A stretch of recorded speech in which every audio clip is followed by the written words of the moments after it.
2025년 2월 9일 대통령 변호인단 입장문. 인권 보장에 눈과 귀를 막은 헌법재판소 기관의 존재 이유에 충실해야 한다.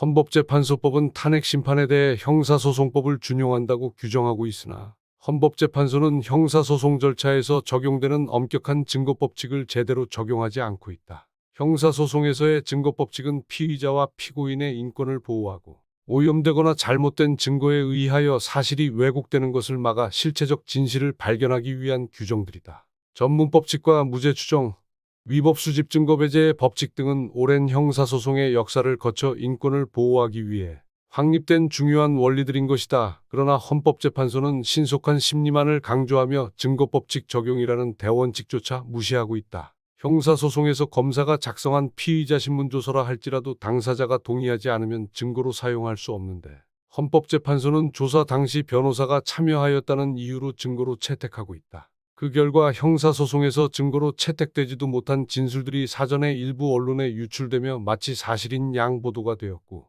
정작 증인신문에서 그 진술들이 번복되고 새롭게 진실이 드러나는 경우가 빈번하게 발생하고 있다. 내란 몰이를 획책하는 일부 정치인들과 이에 야합한 수사기관들이 증인들의 진술 방향을 유도한 진술조서들을 헌법재판소는 버젓이 증거로 사용하겠다고 하는 것이다. 탄핵심판 법정에서 핵심 증인들이 기존의 진술을 번복하는 증언을 하였음에도 국회 측 대리인은 중요 증언이 기존 진술과 모순되지만 기존 수사기록을 토대로 충분히 밝힐 수 있다고 입장을 밝혔다. 헌법재판소의 엉터리 증거법칙 적용으로 인해 형사소송에서는 상상도 할 수 없는 것인데 공개된 법정에서 선서한 증인의 실제 증언보다 수사기관이 밀실에서 작성한 진술조서로 탄핵심판을 끌고 가겠다는 것이다. 헌법재판소와 국회 측 대리인의 생각은 수사기관에서 진술만 받아내면 증언 따위는 큰 문제가 되지 않는다는 것과 같다. 증거법칙의 적용과 인권 보장은 무시할 수 있다는 위험한 인식이다. 실제로 조지호 경찰청장은 구속된 이후 2번의 조사를 받았는데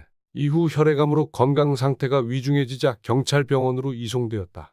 그리고 검찰은 2024년 12월 26일부터 2025년 1월 7일까지 13일 동안 무려 8번 병실에 방문하여 조지호를 추가 조사했다. 면역력이 거의 없는 상황이었고 가끔씩 의식이 흐려질 수 있는 상황이었는데 그런 환자를 대상으로 조사를 해서 받은 진술을 증거로 사용하겠다고 하는 것이 과연 온당한 처사이고 정상적인 조사라고 할 수 있는지 묻지 않을 수 없다. 헌법재판소에서의 증인신문 과정에서도 문영배 권한대행이 제한된 증인신문 시간 15분이 지났다며 신문을 제지하기에 대통령 측 대리인은 3분만 질문을 하겠다고 하였으나 돌아온 대답은 아닙니다. 돌아가십시오 였다. 이에 한 가지만 물어보겠다며 다시 한번 양해를 구하였으나 이번에는 재판을 마치겠다는 일방적인 종료 선언이 있었다. 헌법재판소는 헌법을 수호하고 국민의 기본적 인권을 보장하는 것을 그 사명으로 하고 있으나 지금의 헌법재판소는 신속심리를 내세운 졸속심리를 우선하고 있다. 최근 한 법관이 퇴임사에서 법원에 대한 신뢰는 심리의 공정성과 법관의 정치적 중립성을 전제로 한다고 발언하였다.